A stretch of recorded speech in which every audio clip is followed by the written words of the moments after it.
Hello, everybody. Good afternoon. Jason Sarney here with PhinManiacs.com. It is a Victory Monday, and I have a special guest, C.J. Bennett of the Transfer Zone, a recruiting service he's going to tell us much more about, and he's a quarterback coach in his own right all over the world of coaching, teaching, and the business side of football. C.J., happy Monday. How are you, sir?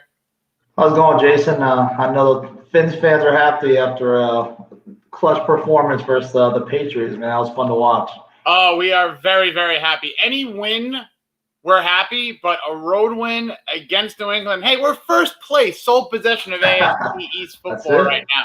So what we're going to do, CJ, before we get into some of the film, you're going to break down some of the film. This isn't the All-22 just yet. NFL makes us wait. We got to wait a couple of days. So we got the condensed version, the broadcast version, but I know you probably found some way to kind of get some eye in the sky angle, but tell everyone what your football background is, what you've been up to, and, the floor is yours. Let everybody know what you do.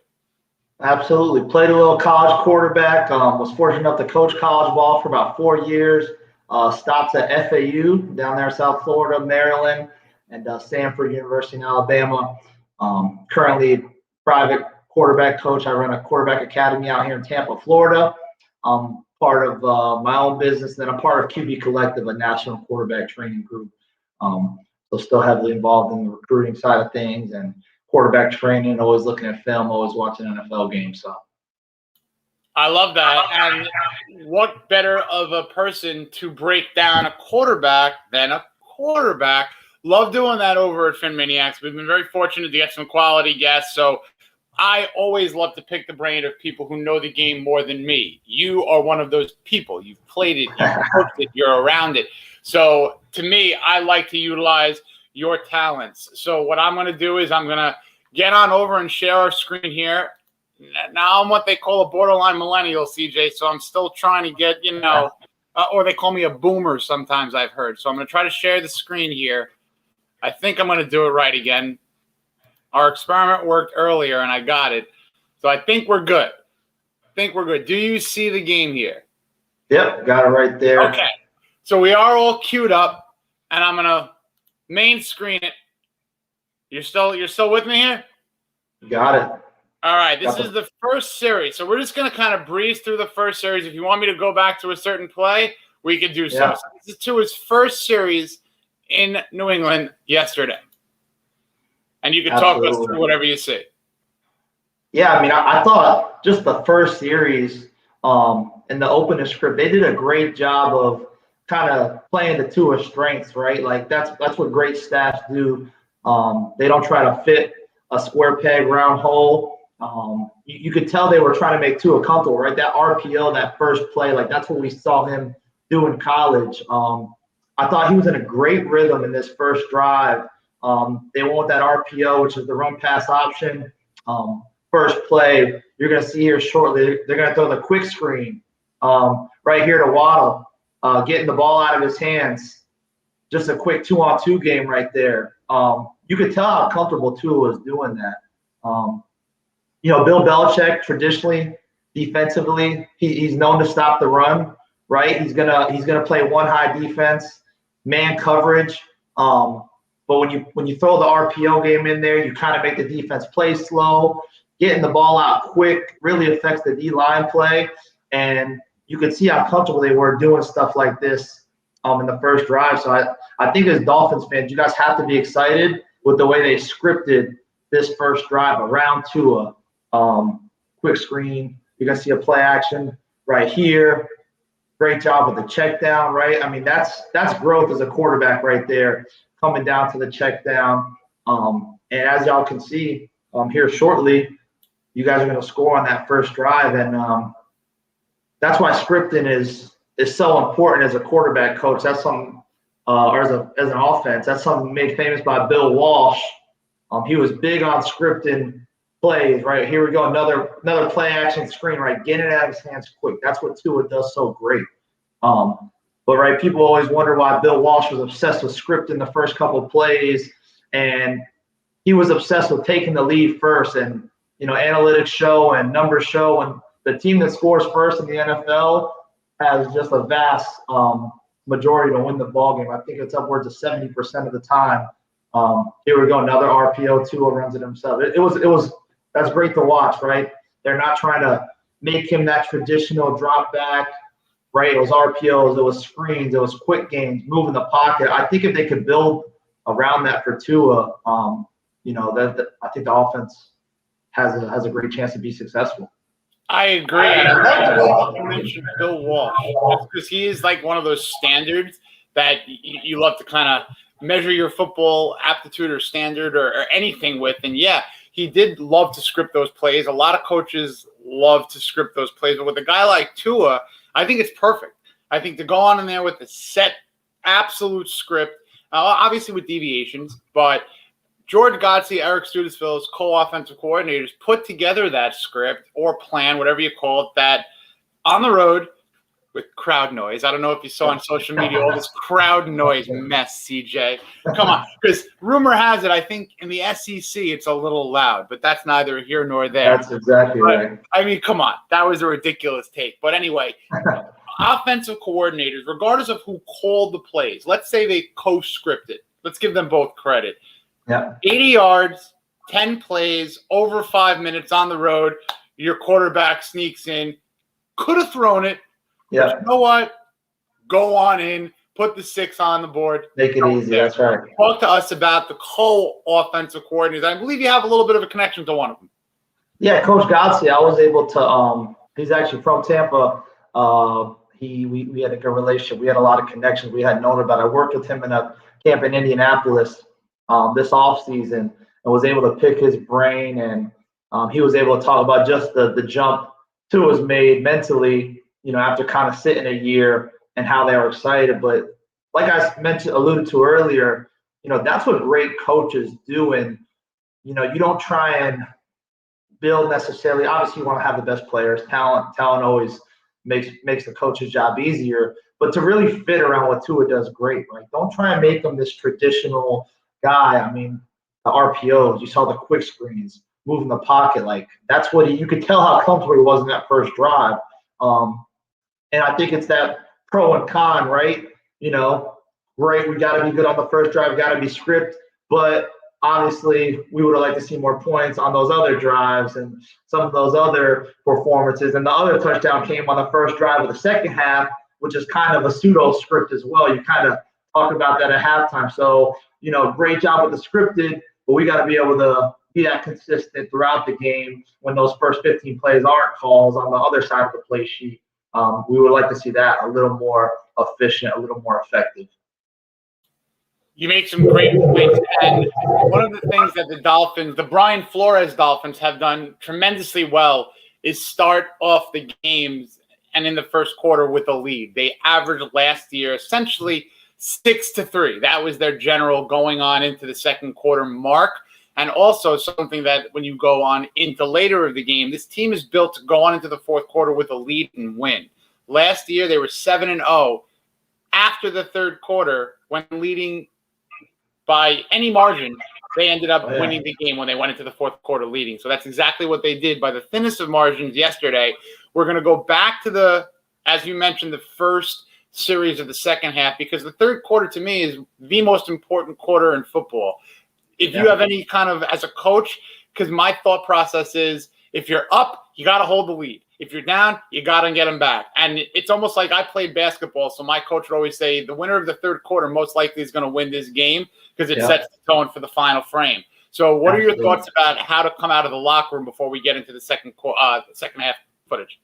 No, I think you hit the nail on the head as far as the third quarter is very important. Either way you're looking at it, right? Obviously, we want to be up going into the second half, but we still got a lot of game left. How are you going to, it's the chess game, right? They're going to make adjustments.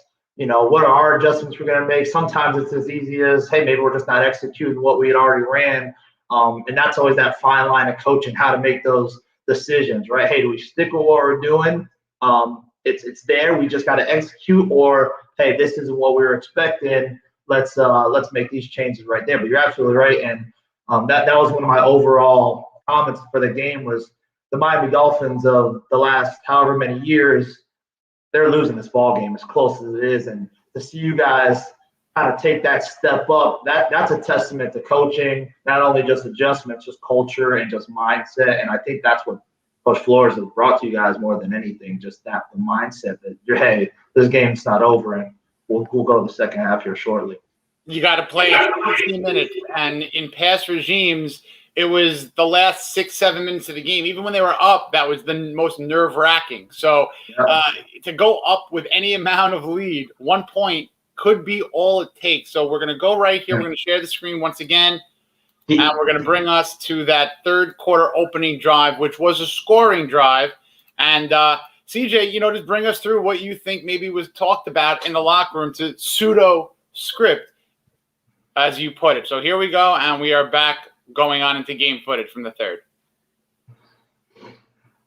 Yeah, I know we have we got a big third down play. One of the I forget, I think it was third and medium to long. One of my notes for the game is just how Tua's deep ball, man.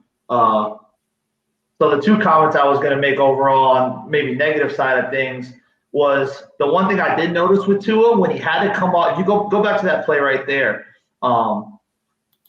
When he had to go off his first read, I thought he could have looked more comfortable. There was a couple times this happened where you could see he's trying to bang this to Devontae Parker, and he had to come out, and he just looked a little antsy. That happened a couple times in the game where that first read wasn't there, and he's protected here. They're only rushing 3. He stepped up a little bit, tried to check it down, but he didn't look as comfortable when his first read wasn't there. So that's definitely something he's going to have to improve on, kind of learn to work the pocket. You'll see guys like Mahomes, right, and Rodgers. People say they throw off their back foot, but it's something we refer to as float. You can pause it right here real quick. We call it floating, right? It's not necessarily you're not throwing off your back foot, but they're kind of drifting, right? Deshaun Watson was good at it. But Mahomes, he's kind of made it famous. And it gets him in trouble every once in a while, but it's just buying time, going through the progressions. I thought Tua could improve on that. But this next throw right here, I mean, this is something he did. He throws, I think he truly is top 5 in the league as far as touch. He just throws a beautiful ball, and he's got his one-on-one matchup. And I mean, this was just a dime, right? You got that big old receiver. Just put it up there for him. Give him that 50-50 ball. He throws one of the prettiest deep balls in the league. He truly does. I mean, that's just beautiful. He had some back shoulders, a couple that were completed, some that were incomplete, but that were just good decisions. And you could tell when he knows to go with the football, I mean, he looked comfortable, but he definitely has to improve his going through his progressions, coming off his first and second reads, like he did earlier in that play action to the tight end. But it's a little different when we're, when we're just straight dropping back, not off play action. But this was fun to see. I absolutely love the analysis of the Devontae Parker lob and catch because, that's what you want to do with Parker. And you said it earlier with kind of, I think, the Waddle pass, just playing to the strengths. With a guy like Waddle, get him the ball quickly, let him do some work. A guy like Devontae Parker, put it either in 2 places, in his hands or out of bounds.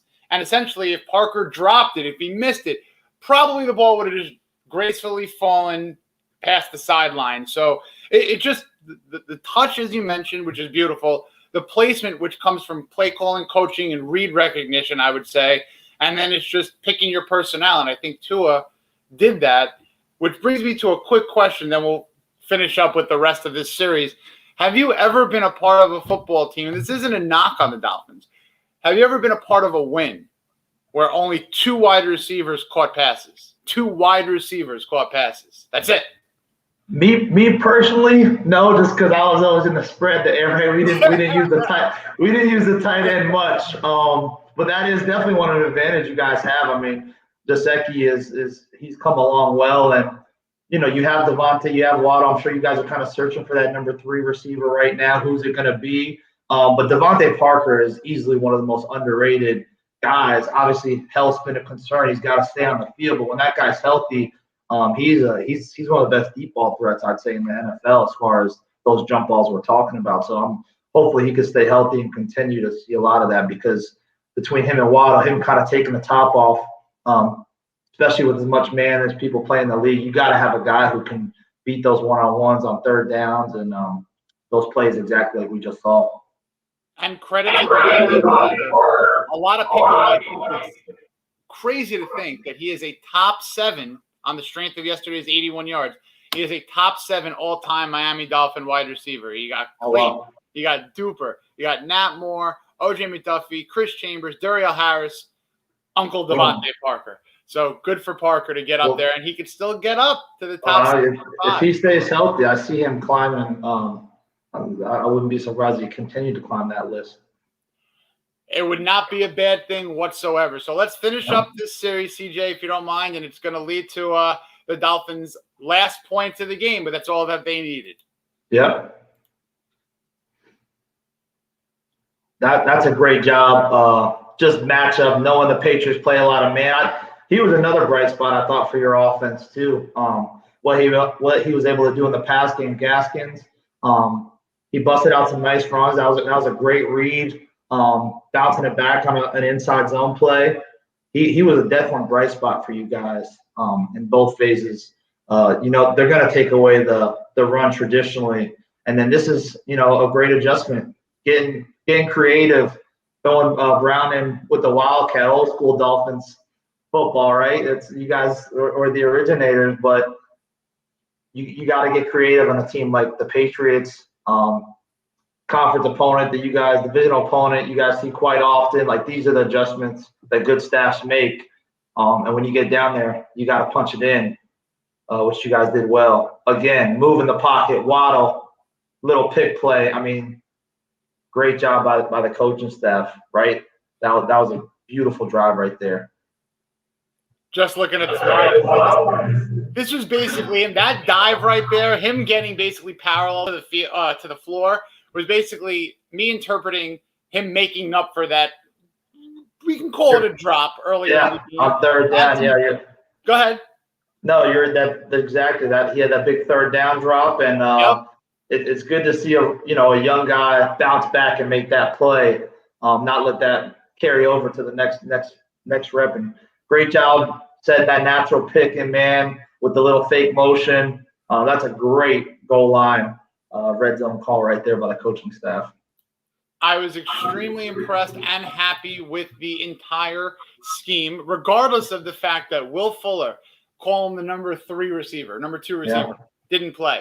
Preston Williams, call him a very high-end number 4, number 5 receiver, didn't play. CJ, the offensive line was rather poor. Do you have an offensive line analysis? Yeah. I thought they did a good job, and that's probably why we saw that quick game, right? If you can get the ball out quick, screens, those move in the pocket right there, you could hide, you could definitely help your O-line, right?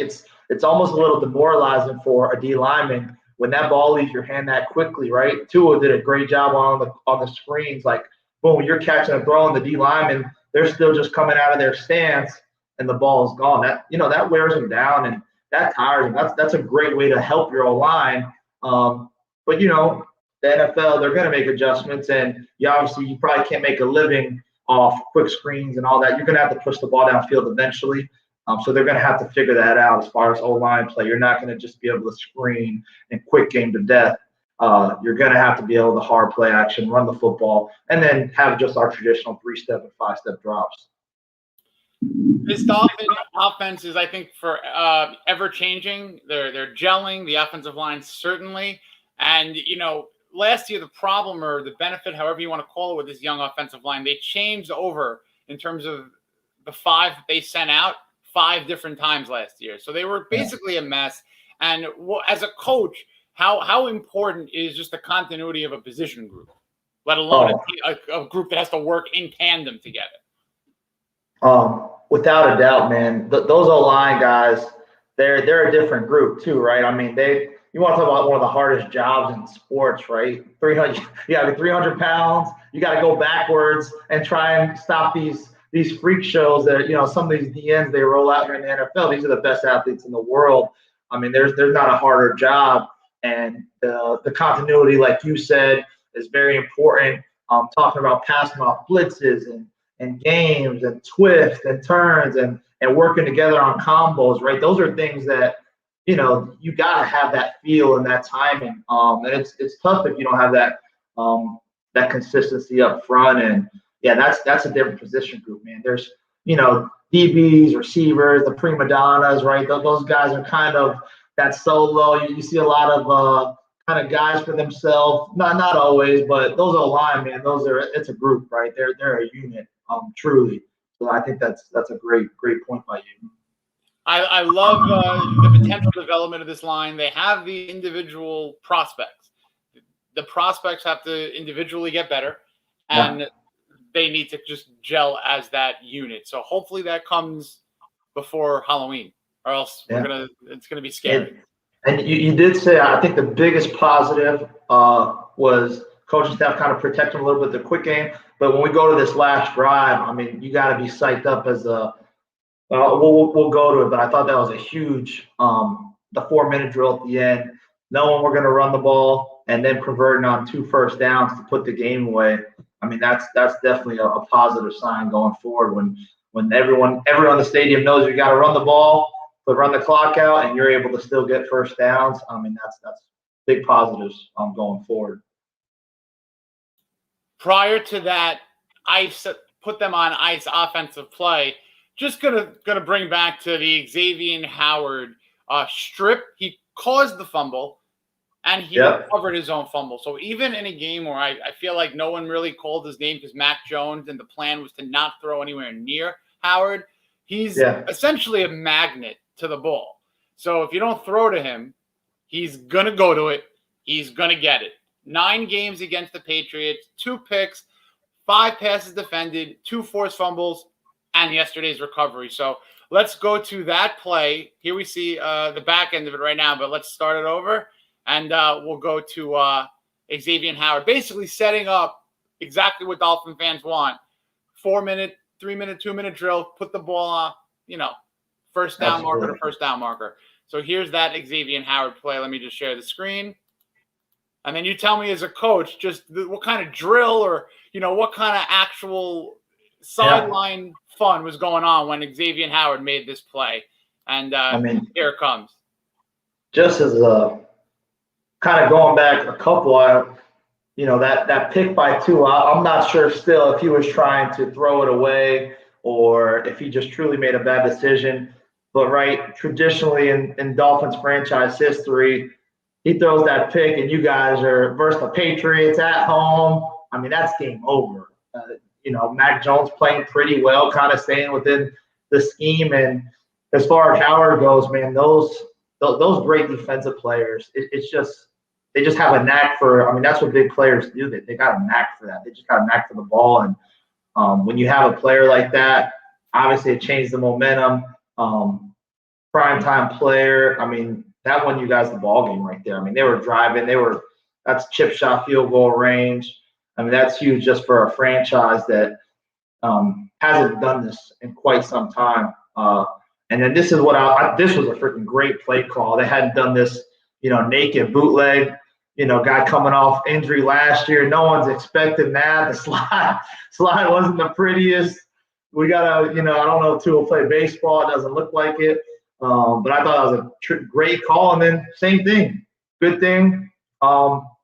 Went backwards right here, but you still responded. Another RPO, play action. Like that's what he does great. And, to respond after a great call, penalty, and this 4-minute drill is awesome. So for y'all that don't know, I'm sure y'all have talked about it. 4-minute drill is just end of the game when you're trying to get 2 first downs, make them use their timeouts, and you want the ball to end with you taking a knee. Patriots know we're running the ball. Fans know we're running the ball. 1st and 10. I mean, this was very positive. I thought going forward, momentum to put this game away on the ground is really good to see for a franchise.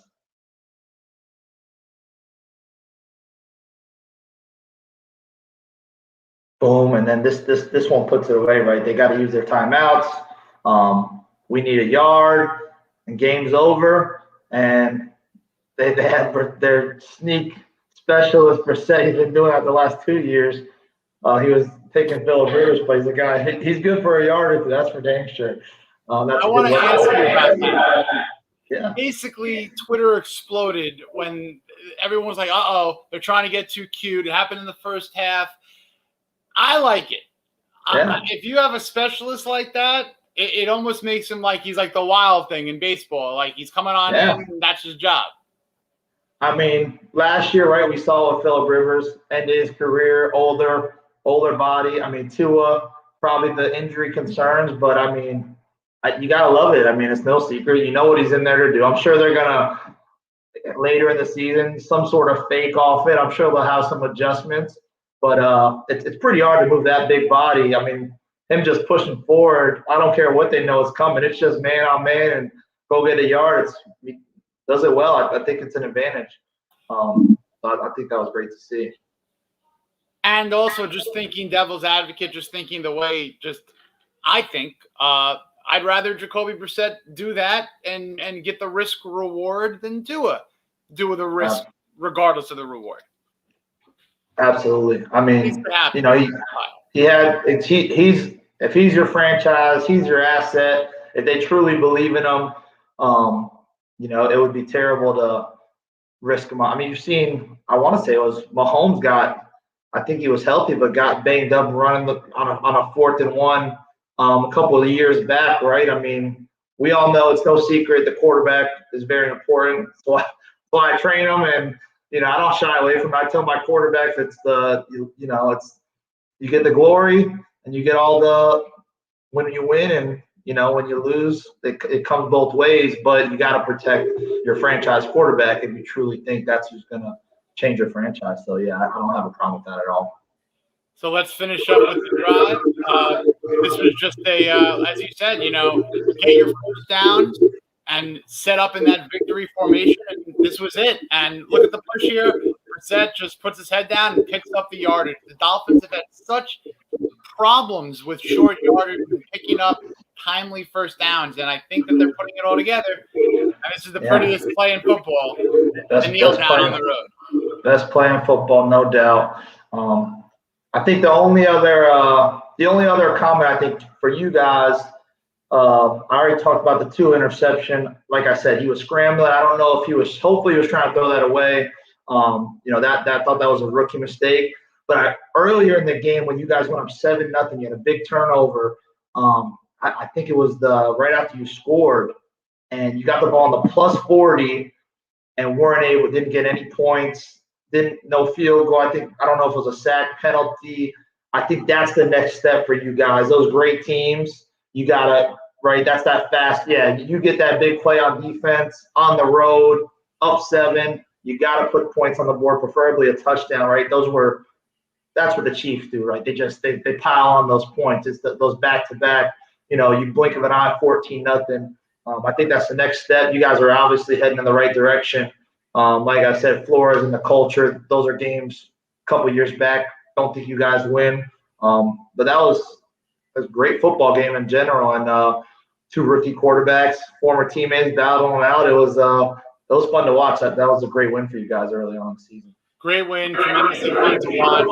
And the Dolphins 1-0, everyone else in the AFC East 0-1. And with the way that the quirk of the schedule and the year works out, the Dolphins now have 9 home games still left, and they're 1-0 in the NFL season, and they're 1-0 in the AFC East. So things are setting up very nicely for them. CJ, I appreciate you coming on. For anyone that came on and missed your intro, let everyone know where they could find you and what you're up to these days.